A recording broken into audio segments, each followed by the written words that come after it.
Hey everybody, I'm Jody Vance. And I'm George Affleck. And it's time for Winner, winner, chicken dinner, unspun.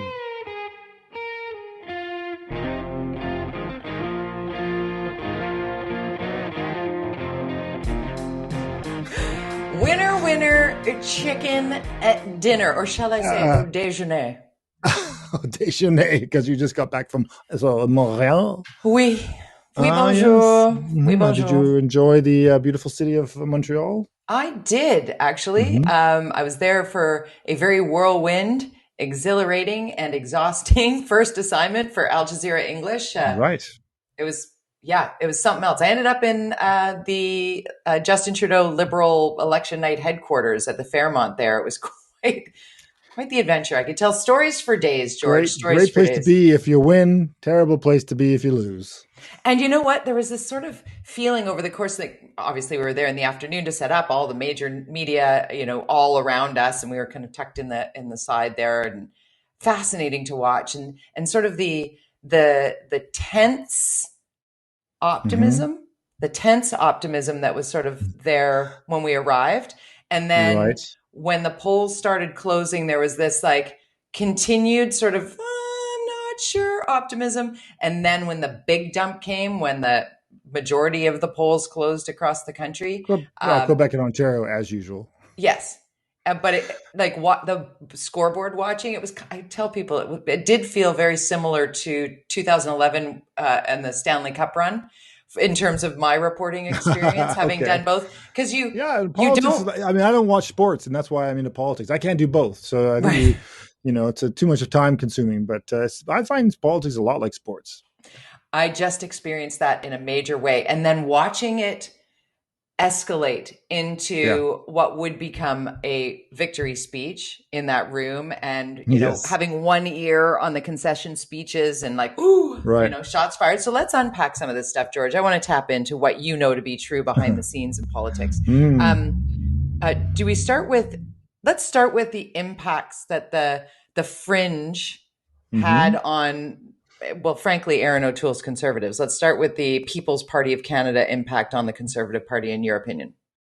Really bad. I was really harping on this. I was on Al Jazeera before the election, and I said this was that the PPC party was likely, it could win a couple of seats, it could, but what it would mostly do is take away votes from the Conservatives, and that's exactly what happened. They probably lost, I'm looking at about 20 ridings, where they would have had those 500, those 600 votes, those 1,000 votes, 2,000 votes, Cloverdale being one of them out here in BC.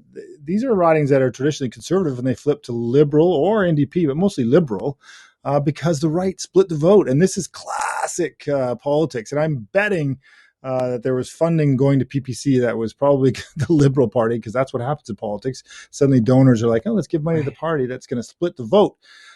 So it really destroyed O'Toole's chances. And if he'd gotten those 20 seats, he would have the minority. And Trudeau. That's why the polling was very dead heat, because in effect, without take the PPC out, it was a dead heat. And but they were upset. So the biggest challenge that O'Toole has now is he has to decide what he's going to do. He went moderate, which was effective to those of us who live in the cities.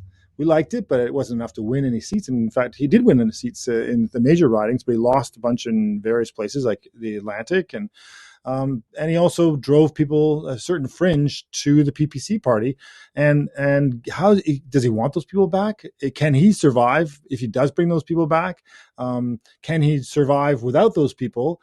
That's the questions that he himself will be asking, that the party's going to be asking. Do we need to bring back the fringe in order to get a majority? The kind of, Harper managed to keep those fringe people happy, while also being not a super extremist. I know people might say that's not true, but he kept everybody happy and he was in government for 11 years. Can O'Toole do that? It's the same in BC. People underestimate Gordon Campbell's ability. The dogs don't like it. Gordon Campbell's ability. He kept all the people together, and Christy Clark had a little bit more challenge, and then now we are where we are, and it's really. But times have changed too, though, right? Like that in your Curve Communications, in your crisis management piece, like when Harper was in government, he could skate sort of a little bit more between the fringe, the sort of what we call it the fringe, I Hmm. guess, here, where in the US it's the base, right? The Mm. whatever the base, the Yeah, more extreme sure. piece that keeps politicians, whether they believe it or not, or even some television cable network news people who are like, whoa, vaccines are for people with low testosterone when they are in fact vaccinated themselves, but they're doing it because it's like red meat to those who are Yeah. watching it and wanting to. So it's how does somebody in this era that is quite different, because I'm when I think about Stephen Harper, as you said, a long time prime minister in this country who Hmm. managed to walk a very fine line on a number of issues that are usually big wedge issues, right? But he also had minorities, and Yeah, it wasn't until the Liberals really fell apart that he managed to pull off his majority. So good point. leadership matters. Yeah, And correct. does O'Toole have the right personality? To win, to make people feel comfortable. I think if you ask around, certainly in the urban centers, it seems like people are like, "Oh, he's not so bad. He's not so bad." And this sort of centrist mentality that most cities have in Canada and the States. If you look at Democrats versus Republicans, Democrats control the cities and Republicans control the outside the cities. It's Yeah, no different here. Conservatives have almost the entire prairies and various other conservative areas, and the cities are controlled mostly by the Liberals or the NDP here in yeah. BC, a combination. So, but leadership matters. And so O'Toole, does he have the chops to resonate in the next election? Because I think we know for sure the NDP has a leader that's not going to, he's not going to survive. He'll survive, but he'll never be Jack Layton. I don't see that happening. He got 105 seats when he was in his final, run there. Yeah. So it's leadership matters. So and your competition matters. So if Trudeau decides to retire from politics in this within the next 5 years, because I don't think there'll be election in 2 years, unless the NDP decide to take them down. You're looking at 4 years, and whether Trudeau decides to stay, maybe he wants to compete with his dad and get more than time in office than his dad. I don't know. Whoever comes after Trudeau will be what the question will: is that person strong enough, and can the Liberals keep their act together? And generally, in a first past the post system, and I know people say, "Oh, we need proportional representation." It works. It works because leadership. It goes back and forth, left, right. It doesn't matter. It seems to just work that way. And I think that if we had proportional representation, guess how many seats the PPC would have? A lot. A lot. Okay, so let's unpack a little bit about the narrative post results on election night. I mean, we all went in Mm-hmm. there thinking we're going to be here for days, and then we weren't. So it was decided fairly quickly. The Liberals with one more seat than they had on August the 15th. Mm-hmm. And many people, many Canadians saying, great $600 million futile exercise. And others saying, Democracy is not cheap. well, the other side of it, and I read a couple of op-ed pieces today that made me sort of think a little further into that, because obviously we don't want to spend more money that we don't have as taxpayers Mm-hmm. ever. Nobody does. But doesn't this remove from the opposition, whatever party it might be, not necessarily the official opposition, but his opposition? What doesn't it remove that, we scandal, ethics, blah blah blah, all the things that have hit him during this last 18 months, because he has been reelected now, it is worth Uh, it for him, maybe.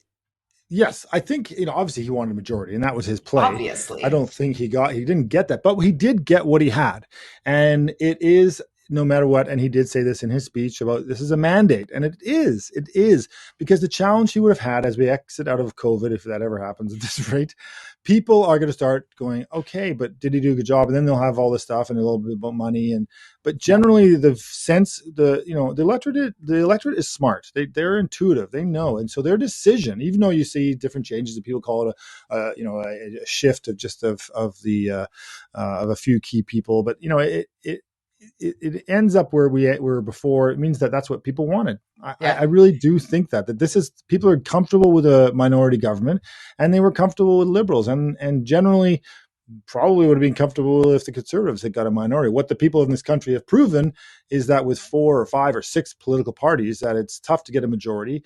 And maybe that's a good thing. Maybe having ongoing forever minorities, not having 2 major political parties like they have in the States that will never or very seldom see majorities. And I don't know if that's a bad thing. I think that's a good thing. Yeah, it was expensive, 100%. And he did it completely out of, self-serving needs. But hey, you know what? It worked. We got what we asked for, which was the same as we had.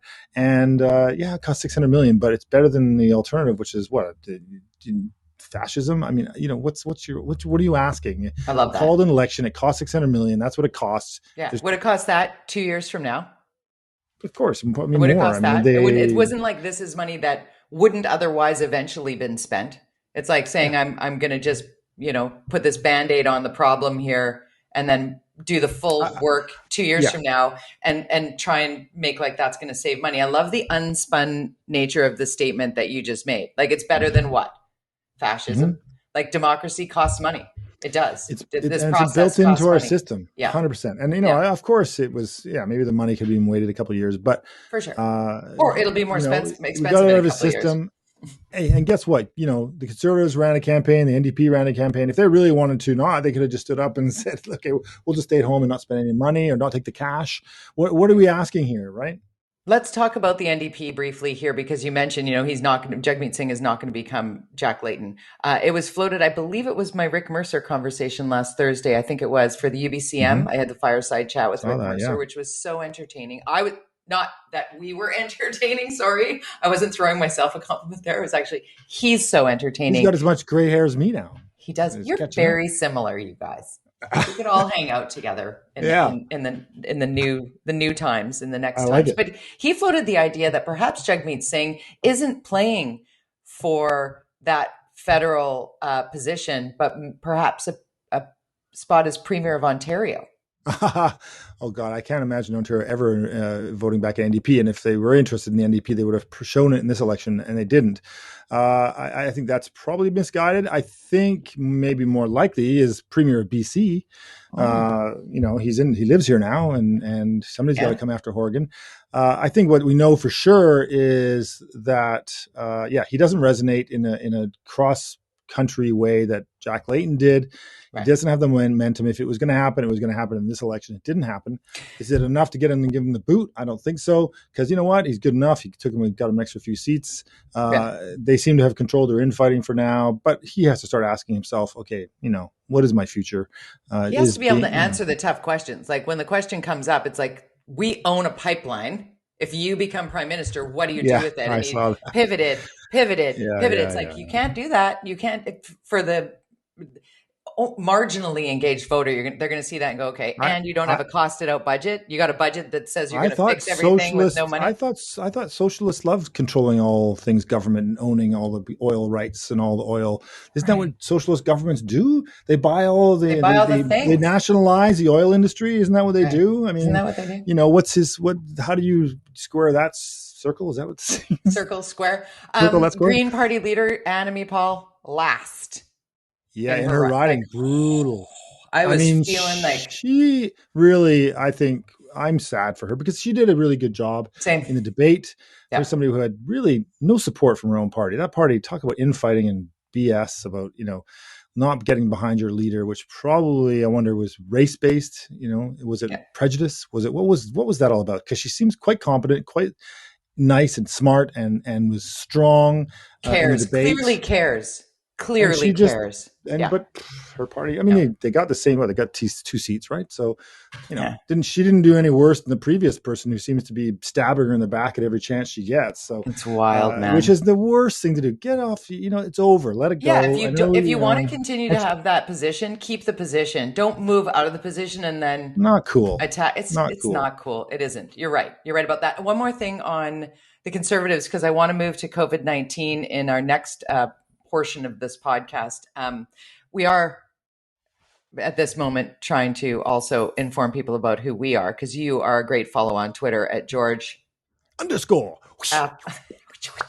George underscore Affleck on Twitter. I'm at Jody Vance, Jody with the Y, at Jody Vance on Twitter. And when you sign up for the Fin at the orca.ca, you will be kept up to speed on all of the happenings in politics, both municipally, provincially, and federally, or globally, if there are things happening around the world.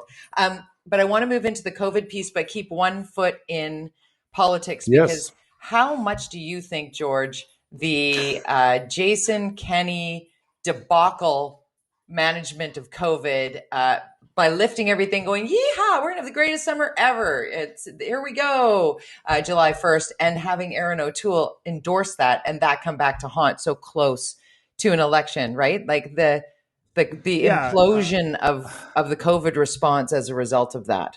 Well, that's where the PPC vote comes from. The PPC vote isn't just anti, vaxxers, or it's a mixture of libertarians and all sorts of people who believe in, the government needs to be looser, and that there's, all that kind of stuff. There's lots of different kinds of people that voted for this, but there are some people that we, are scary too.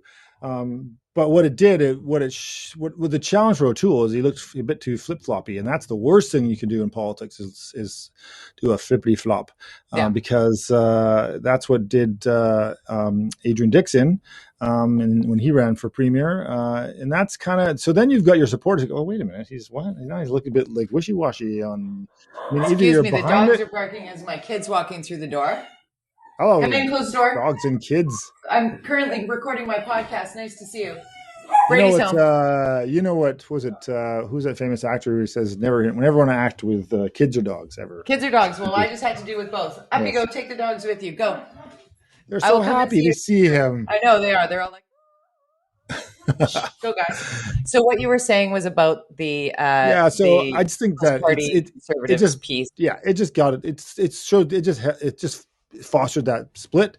And it lost him the election to a certain degree, along with a whole bunch of other things. So, I mean, the Liberals would have been strategic in their approach to these ridings where they knew they had a chance. They would have been doing all sorts of things that you will never know about to push that vote. Either if it's not going to be for the Liberals or the NDP, it's going to be for the PPC or something like that. So, like, if you're not going to vote Conservative, then vote. There is all sorts of stuff that happens that is so complicated through digital media. We know this all happens through advertising, through. Every market would have had different campaigns depending on what the goals were, and that's the thing with digital marketing, especially. You can be very strategic in your messaging by neighborhood.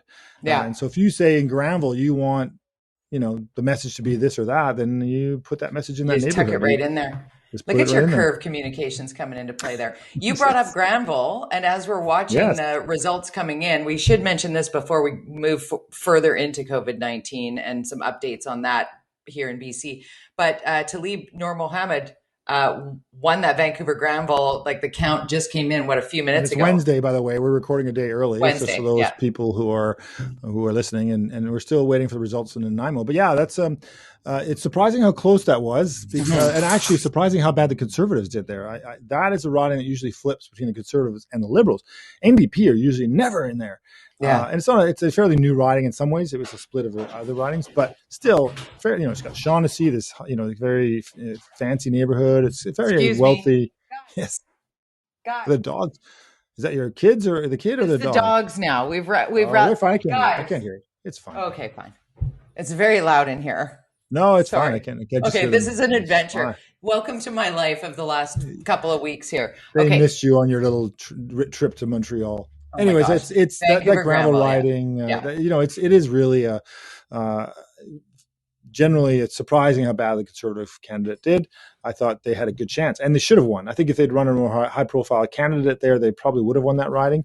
But the other two candidates, the candidate who won as of today, he's run many times. He briefly ran for Vancouver mayor in the last election and stepped out. So really, yes, he had some kind of health problem. He stepped away. So he's run many times. I think he ran in North Vancouver for MP or MLA. I don't know. He's run he likes to run. So it's the first time he's won. So congratulations, you did it. Congratulations to you. Okay, let's get the Adrian Carr approach to running for office. Just keep doing it till you win. I think she ran because like it's 20 name times. recognition. You've said that. You've said that before when it comes to Hmm. people going in, Part people of who it. are not engaged in politics, and you go in, you see a name you recognize on a ballot, and you don't even know why you recognize the name. You just recognize Yes, it, so you mark that X in the box. Does 100%. this result, does this liberal minority win for Justin Trudeau, does this make Premier John Horgan happy? Oh yeah, he dodged a bullet on this one because he definitely was helping Trudeau, but he also wanted to make sure he didn't alienate the NDP because the NDP now control the balance of power in Ottawa, so they're getting a lot of goodies of their own that they'll get to keep. Trudeau's going to have to keep them happy, Hmm. and if Horgan had ended up with a conservative government, they would not have been very nice to him for sure. They would have not been Right. good to BC. So he has now been given lots of good luck for the next several years with this kind of a coalition, really, for our purposes. So the numbers in on COVID for this Wednesday, looking at the vaccination rates in our province, like Mm-hmm.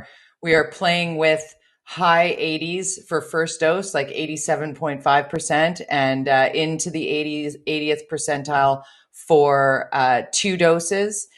So really good news. That's a 12 plus number, and in the all eligible adults number, it's obviously even higher because adults were vaccinated much sooner than the younger people. So, but still seeing some concerning outbreaks in the province, and wow, in Northern Health, like talks of the few ICU beds available in Northern Health kind of busting at the seams, and whether or not we're headed towards sort of an Alberta situation where the Mm-hmm. healthcare system in Northern Health is perhaps Well, in they're danger of becoming overwhelmed. And pregnant women, oh my God, pregnant women in yeah, ICU, no. unvaccinated pregnant And I women. even know people who work in long-term care, and they have, that their fellow workers are still up north and resistant to getting vaccinated. And you're like, but of course they're mandated now to be Yeah, vaccinated. And this guy, the nurses union, we as well, very divided now as of this week. The head of the nurses union quit because of the conflict going on related to their decision to be yeah. supportive of choice of getting a vaccination.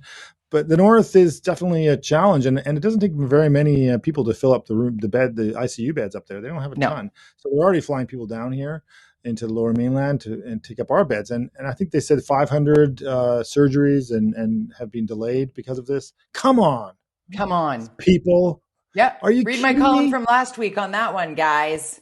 But there are Just some COVID-19 designated hospitals. I did not know that. The first time I've read that is that there are three main ones when they are helicoptering people in. They are consolidating, which I think, obviously, I agree with.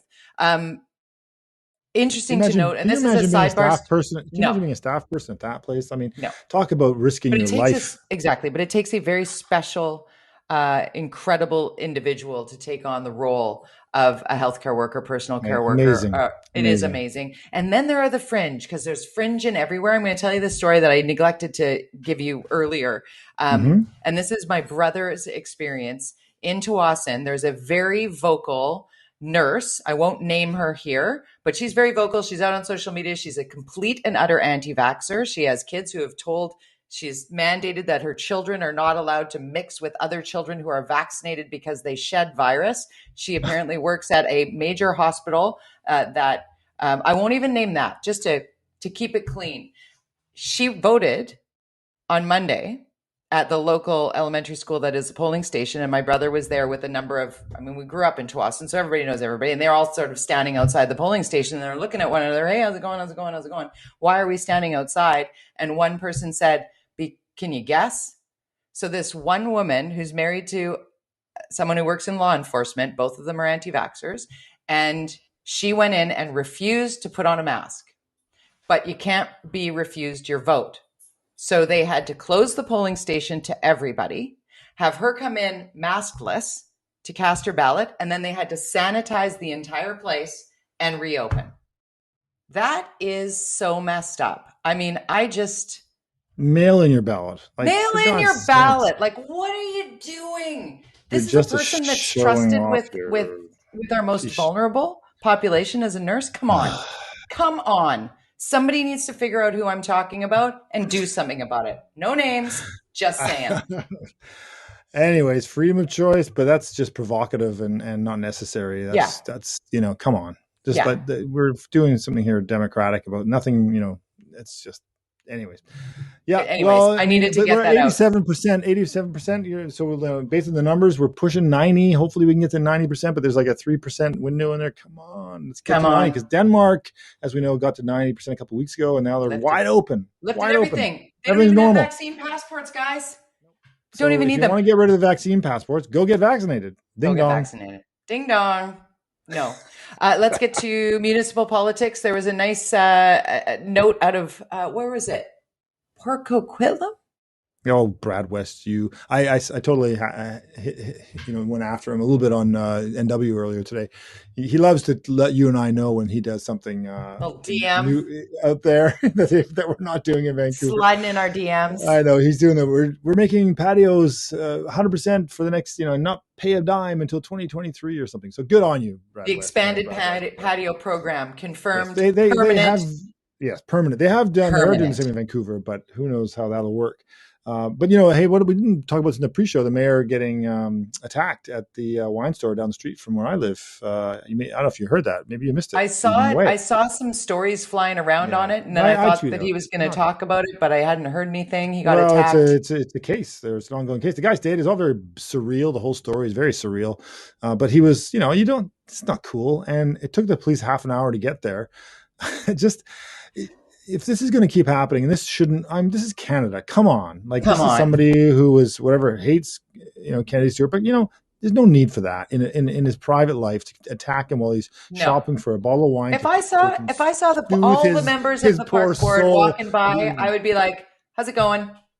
This is real life. Hi, how's it going?" You just wouldn't know what they look like because except for I only know them from their bios, and their bios are misleading. Anyways, I'm worried that this is a trend. We saw it's happening in Victoria. It's happening. There's this violence against elected people and leaders in our community. This is not cool. And you know what this is going to lead to? Guess what? Private security. That's a taxpayer cost. What's the mayor going to have security detail now? Is this where we're going in Canada? Yeah. I mean, this is not Canada. This is not how we act. Don't do that. Don't do that. Don't do that. Or vote them out. And exactly. And those who do that, democracy. Those who do that need to have swift consequences. There shouldn't be this slow walk to, maybe they'll just calm down. No, that's not on. So also speaking of crime, because that is a crime and it should be a crime. It should be punished to the fullest extent. As a politician, it's a very bad crime, actually. You can get a lot of trouble for that. Yeah. So two things I want to get to before we run out of time here. There's still ongoing more smashed windows in the downtown core that you've seen. We talked about that last week. Yeah, this latest one I think is up on another one. Davey and John Clearides tweeted it out just before the show. He's kind of leading the charge on this, and I see Melissa's got a motion coming forward at the next council related to this. But this council is very divided on where they stand on enforcement, and it is, I think, this a challenge. Is very divided on so many things. Well, and enforcement is not the answer. We've talked about the broken windows and all that stuff. It's a balance. You need to keep the, okay, here's your column this week. Just came out today. You talk about garbage cans in Montreal and the way, it's a really great column. It's just hot off the presses. Hot off the presses. I just read it. But you talk about basics like garbage cans and the number of garbage cans and that kind of stuff. As we have heard, and Kirk LaPointe wrote a great column in BIV about this. You just got to, if you don't take care of the small things, then bigger stuff. I was going to get us an E there. Don't get us our E, but you're right. I love that. I loved that article by Kirk LaPointe. Agreed. And you said it last week. It's like letting graffiti remain. Next thing you know, it's everywhere. And there's, I love graffiti. It's art. I get it. There's a lot of great art out there and expression is important, but tagging in communities, it leads, it's proven, you said it last week, it's proven to escalate. It's proven to create an environment. Every week, our front door down here, the wall there gets tagged every week. Every week, the building owner comes with a paintbrush. Nope, can't put up with this. So there's no graffiti on this building. But guess what? We have to go every week and deal with it. And then they come back and they tag it again. It'd be great if they stop tagging, but they tag and they tag and they tag. So you got to go paint. You got to go paint. You got to find the budget for that. I pay for that through my triple net lease here. And we pay for it as taxpayers. But the taxpayers are not enough of that money, of that $1 billion budget. And by the way, right now, and I tweeted this out and got a lot of pickup on this, staff are sitting down literally right now. I know this. They're sitting down and they're putting together their plan of their budget. They're going to present the early version of the budget, will come out in the next couple of weeks, to staff, to council. And council have given them a mandate of they can't go up more than 5%. I think it's on the budget. That came from the mayor. That's tough. With all the stuff going on, which means things are going to get cut. And guess what? They'll probably cut first. Probably not. It's going to be street cleaning. It's going to be garbage cans. Right? It's going to be the basic, because they're not going to cut their housing program. They're not going to cut their social services programs. They're not going to cut this or that. They're not going to cut all those programs that we don't even know what they do or know what their budgets are, because we can never figure it out because the budget's so opaque. They're going to cut the streets cleaning, sidewalks, trees. Our board will probably have a budget cut. I mean, it's just, where does it end? We have $1.3 billion budget and $1 billion capital budget, and you can't find a few $1 million to put a few garbage cans around? Come on. Tag it with the Labor Council. Tell me why that's a big deal that they're not supporting the Vision. Real quick. So Vision came out this week saying, a call for nominations for our council candidates this coming election, which is next year, which okay, Vision's back. No surprise. I've been predicting it for a long time. You have. But what was interesting today was that that the Labor Council, District Labor Council, which is sort of the unions, where they put their money behind candidates that support our union supporting, and all supported Vision Vancouver, said they've made it public that they're not going to support this new version of Vision, even though they don't even know who the candidates are. Which is interesting. That really kills because Vision always had the ability to get a lot of money from developers and a lot of money from the unions. If they don't get the money from the unions, then they're just like the NPA. They're going to have to rely on the private donors. So maybe that's what they think, the Vision is too much like NPA. I don't know. So does that kill Vision, or does that make Vision NPA, or does that mean what? I don't know. But it's a bad hit, and that means likely they're putting their weight behind probably Kennedy Stewart. And any other NDP candidates. So One City, COPE, the Green Party, probably anybody who's supportive of their unions and the increases in the unions will get the money, and the people power that they have. Door knockers. Well, we saw, and the people standing on all the street corners with the signs, getting paid their union wage to stand there for a day. You know what, George? No shortage of things to talk about yet again. We've gone over a little bit. I know. We'll do it all again next week, and we'll reconvene on a Thursday. Thanks for doing it a little bit early here for me. I've got a long day tomorrow of committee meetings. I can't say it's a secret, but it's really cool. I'll tell you about it sometime. Okay. Bye.